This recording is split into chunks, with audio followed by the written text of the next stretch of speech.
Poussent des cris de joie, filles de Sion. Frères et sœurs, je voudrais que nous méditions ensemble sur certains moments précis et très brefs de notre existence, mais relativement fréquents, dans lesquels nous éprouvons quelque chose de très particulier. Rassurez-vous, je ne vais pas faire de la psychologie, c'est pas mon style ni ma compétence. Mais je voudrais essayer de vous expliquer une dimension de la joie à laquelle nous ne pensons pas la plupart du temps. Quelques exemples. Pourquoi les enfants sont-ils énervés et presque insupportables la veille de Noël ? Et c'est curieux, c'est pas encore la fête, et pourtant ils sont là, comme on dit, ils ne tiennent plus en place, ils sont même des fois en train de se chamailler, même de pousser des cris, de faire des bêtises autour de la mère de famille qui est en train de préparer les différents repas, les différents plats pour la fête de Noël, mais ils sont intenables. Évidemment, on peut leur dire « vous êtes insupportables et allez jouer ailleurs ». Et cependant, c'est autre chose.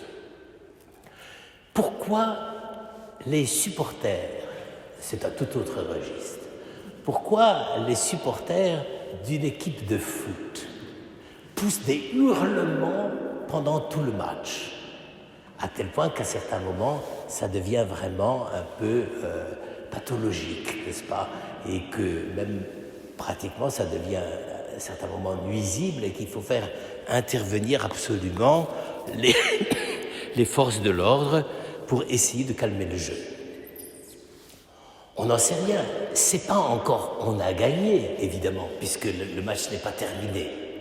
Mais ils sont là tout le temps en train de crier, de chanter, de faire des bêtises, de montrer des panneaux, des encouragements à aller, je ne dis pas laquelle, mais je ne voudrais pas avoir d'ennui. Donc, c'est le même phénomène. Et donc, qu'est-ce qui se passe ? Qu'est-ce qui se passe dans ces moments-là ? Et je pourrais parler aussi de moments plus profonds et plus intimes, quand on va revoir quelqu'un qu'on aime beaucoup et qu'on n'a pas vu depuis longtemps. À ce moment-là, c'est très curieux. On ne peut pas encore lui parler et lui adresser la parole puisque il ou elle n'est pas là. Mais il y a déjà quelque chose dans notre cœur qui est comme en train de se préparer, de se mettre en route. Et s'il n'y avait pas ça, eh bien, j'allais dire, quelque chose manquerait. Vous savez, c'est la fameuse histoire, mais c'est un peu usé, de la rencontre du renard et du petit prince. Saint-Exupéry veut montrer précisément qu'à certains moments, il faut pouvoir se préparer le cœur pour rencontrer. C'est pour ça qu'il demande, le renard demande, je ne sais plus si c'est le renard qui demande ou le petit prince qui demande au renard, d'avoir une sorte de précision d'horloger pour être là présent au rendez-vous. Tout cela, vous le voyez, c'est assez étrange parce que tout se passe comme si le moment même de la rencontre était déjà présent, conditionnant notre existence, alors que précisément la rencontre n'a pas lieu. Ce n'est pas encore le moment. Et donc il y a une sorte d'anticipation. Or, où se joue cette anticipation ? La plupart du temps, vous l'aurez remarqué, évidemment, ce n'est pas des choses qu'on se raconte dans la tête. C'est notre corps, avec son système nerveux, avec ses muscles, avec ses yeux, avec son regard, avec son attention, avec des fois même une certaine tension et crispation, qui est là en train précisément d'attendre. Autrement dit, la présentation de chacun d'entre nous au moment de la rencontre est comme conditionnée par le mouvement et le déploiement d'un certain nombre de facultés mystérieuses qui sont au plus intime de notre vie, de notre cœur. Le cœur qui bat, l'espèce de nervosité que nous ressentons, l'espèce d'impatience, tout ça, on le ressent d'abord physiquement. Et c'est pour ça que c'est très important. C'est très important car, j'allais dire, rien n'est plus désagréable que d'être accueilli par un homme parfaitement, une personne parfaitement calme, souverain, en disant « oui, je vous attendais ». Évidemment, c'est l'accueil minimal, n'est-ce pas? Et ça, j'allais dire, c'est plutôt chez le médecin, n'est-ce pas, quand on va recevoir un diagnostic. Mais là, c'est une autre forme d'attente, c'est l'attente dans la crainte ou dans la peur. Mais là, je parle bien de l'attente dans la joie. Alors, les anciens avaient bien remarqué ça, car les textes que nous avons entendus, et notamment le premier, n'est-ce pas, toujours ce texte de Baruch, qui est un prophète assez extraordinaire, même s'il est peu connu, précisément Baruch essaye de faire comprendre à son peuple que ça fait partie de la venue de Dieu que le peuple l'attende. Ça fait partie du mystère de la présence de Dieu que le peuple soit impatient de le rencontrer et de l'accueillir.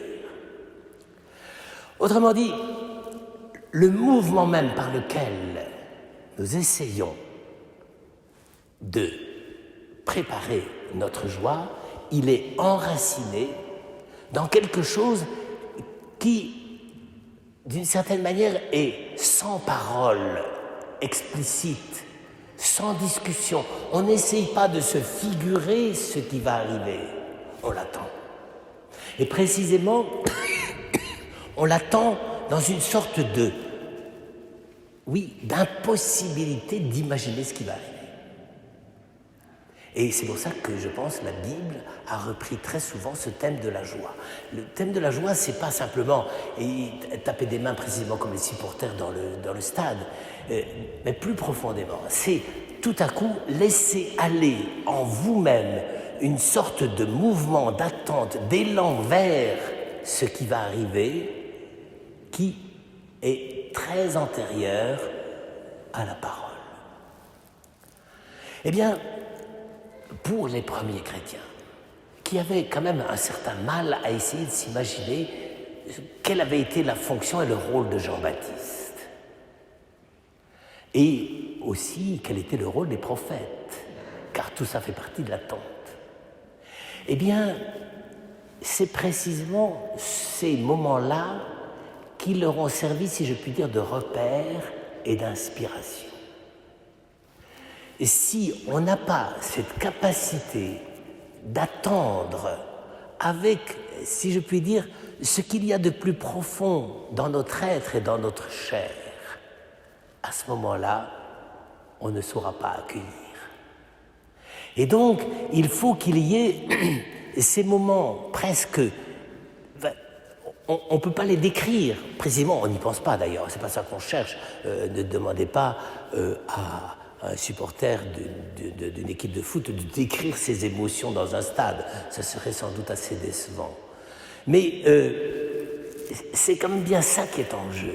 C'est comment se fait-il, si je puis dire, dans une petite formule qui est peut-être un peu provocante, comment se fait-il que notre corps attende avant et peut-être parfois mieux que notre cerveau. Et c'est pour ça qu'il peut y avoir des désillusions d'ailleurs. Mais sur le fond, je pense avec Dieu, il n'y a pas trop de désillusions. Mais c'est quand même bien le problème. Comment se fait-il qu'avant de reconnaître, d'accueillir, de chanter, de louer quelqu'un, il y a comme cette espèce de cri de joie qui est là, qui jaillit de nous et qui n'est pas ni maîtrisable, ni de l'ordre de la représentation. C'est une donnée de la vie humaine et de l'existence humaine chrétienne extrêmement importante. Car la plupart du temps, nous sommes devenus, j'allais dire, même plus des cerveaux sur pattes, mais des cerveaux sans pattes, surtout en domaine religieux. Nous avons presque peur de tout ce qui est de l'ordre des sens, de l'ordre du mouvement même de notre corps dans le déploiement de la vie, dans la force même de ce que nous attendons.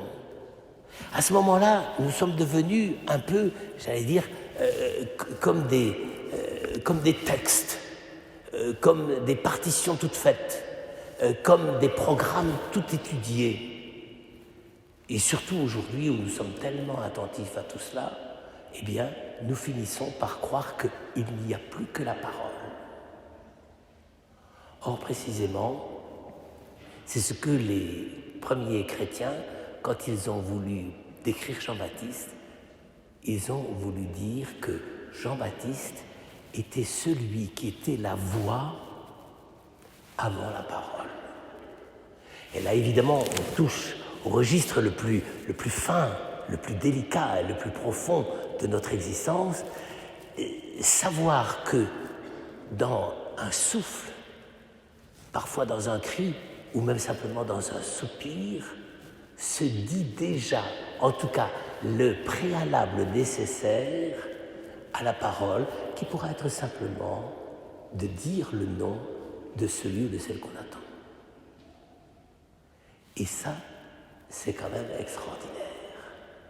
C'est-à-dire que tout ce que nous vivons, tout ce que notre corps éprouve, ce n'est pas, j'allais dire, méprisable, parce que du monde, parce que matériel, parce que biologique, et parce que fragile et mortel.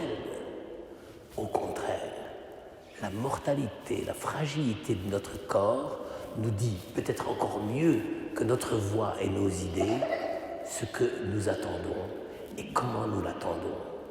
Car à ce moment-là, le mouvement de l'attente, le mouvement de la voix, et la plupart du temps c'est un cri de joie. C'est pour ça que c'est des cris de joie. La plupart du temps c'est un cri, c'est effectivement le moment même où il y a comme une sorte de bonheur dans notre être qui dit simplement à la réalité qu'on attend, que ce soit une fête, que ce soit une personne, que ce soit peu importe, qui dit à ce moment-là, là, ça y est, tu es là. Comme s'il fallait que notre corps se déploie pour être présent à ce qui va advenir, à ce qui va arriver. Frères et sœurs, la révélation du Christ, son incarnation, c'est la même chose.